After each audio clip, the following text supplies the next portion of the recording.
Now, the role and duties of advocates has been beautifully elucidated by Justice Denning in that classical judgment called Rondell versus Worsley in 1967, 1 QB 443 in the Court of Appeal.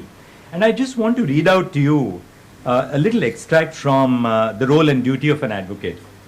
Lord Denning said, as an advocate, the barrister is a minister of justice, equally with the judge. He has a monopoly of audience in the higher courts. See how true it is about what you do as advocates on record. No one save he can address the judge unless it be a litigant in person.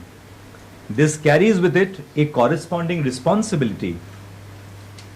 He cannot pick or choose his clients.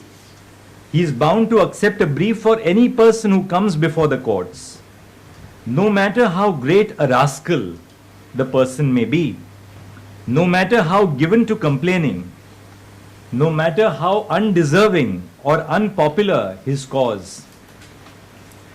He must defend him to the end, provided only that he is paid a proper fee, or in the case of a doc brief, a nominal fee. He must accept the brief and do all he honorably can on behalf of his client.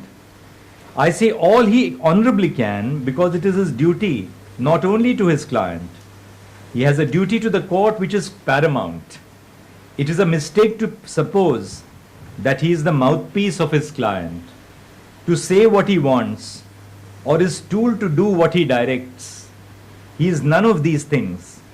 He owes allegiance to a higher cause. It is the cause of truth and justice. He must not consciously misstate the facts. He must not knowingly conceal the truth. He must not unjustly make a charge of fraud that is without evidence to support it. He must produce all the relevant authorities, even those that are against him. He must see that his client discloses, if ordered, the relevant documents, even those that are fatal to his case. He must disregard the most specific instructions of his clients if they conflict with his duty to the court. Undoubtedly, lawyers sometimes find themselves in difficult situations while deciding which duty will take precedence in guiding specific causes of action. This is called the lawyer's trilemma, not the lawyer's dilemma, but the lawyer's trilemma, which is more difficult than a dilemma. The lawyer's trilemma is a common phrase because lawyers have multiplicities of duties which may be in conflict with each other. This term trilemma was introduced in Professor Monroe Friedman's famous article on the trilemma which lawyers face when dealing with possible perjury. Attorneys are supposed to keep their clients' confidences secret, to advocate zealously, and to disclose perjury. You can't do all the three at the same time. Something has to give. His original article, published in 1975, started a debate that continues to rage even until today. Criminal defense lawyers, for example, might believe that they have, in particular matters, far greater obligations to protect the interests of their clients and far fewer obligations to protect the rule of law or the public interest. However, I believe that there is a way to resolve this dilemma, or trilemma if you may call it. Lawyers should consider whether their actions are within a fair interpretation of the bounds of law.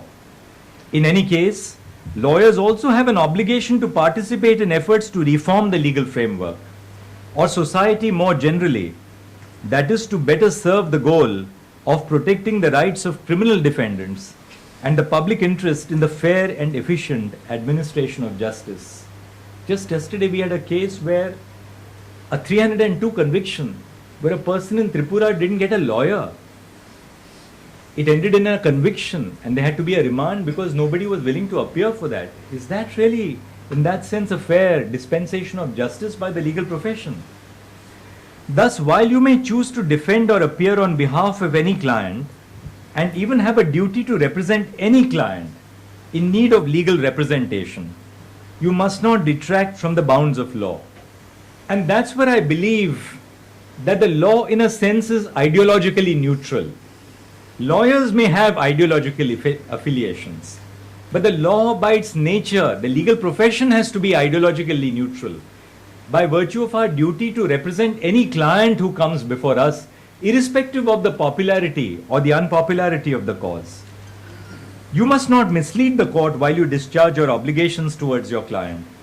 Furthermore, while you represent your client in court, you must bear in mind that you are also representing certain interests that have an impact on the society at large.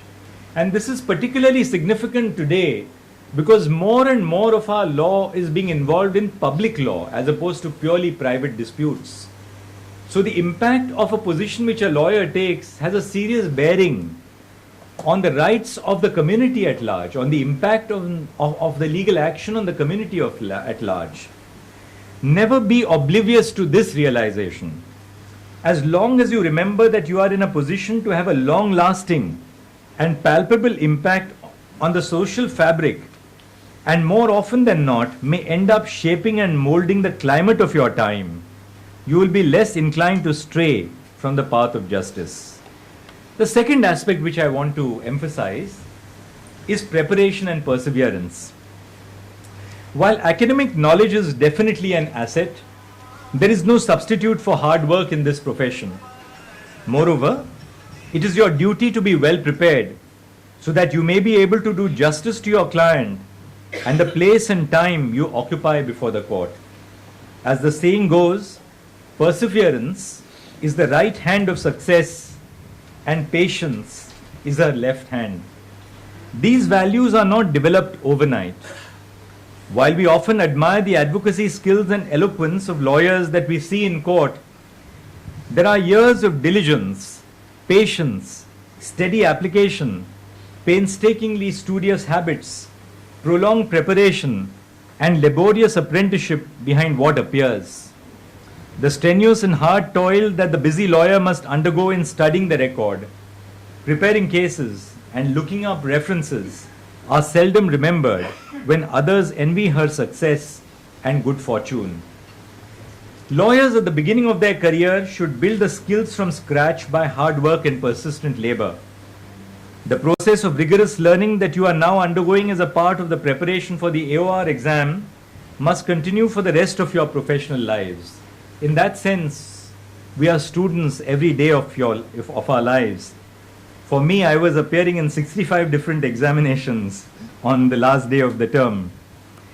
A commitment to improving your knowledge of diverse subjects, your drafting and oral advocacy skills must permeate your tryst with the legal profession. Spend time in courts listening to good argumentation and observing the subtler and finer points of advocacy. Watching judges discern the crucial points of fact and law and apply legal principles is also a learning process. There is much to learn from respected seniors and even talented juniors in this profession. Keep yourself updated about new laws, rules, and current affairs, and be aware of the economic, political, social, and intellectual environment. Law, above all, is a dynamic profession. Even after 19 years as a judge, I'm always learning. This examination is part of this lifelong learning process. It tests your knowledge, of course, but it also tests your inclination and dedication towards the profession. It is in the nature of a filter, one that ensures that clients are represented before the court by persons who, by virtue of their qualification, are deemed to have an excellent standard of training in the law. The hard work that you put in while preparing for these exams will in a lot of ways set the tone for the rest of your professional life.